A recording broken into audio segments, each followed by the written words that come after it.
Hello, I'm John Clay. I'm a volunteer with the American Red Cross. You know the Red Cross. We're the ones who provide assistance to victims of floods, earthquakes, fires, and other disasters. But you might not know that we also do a lot in disaster prevention. And now we need your help. We need volunteers to help us conduct a one-day home fire preparedness campaign in part of Northeast Salem on Saturday, February 28th.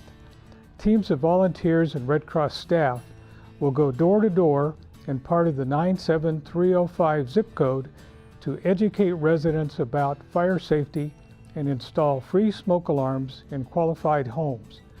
The event is part of a nationwide effort by the Red Cross to reduce deaths and injuries caused by home fires. Here's a disturbing fact.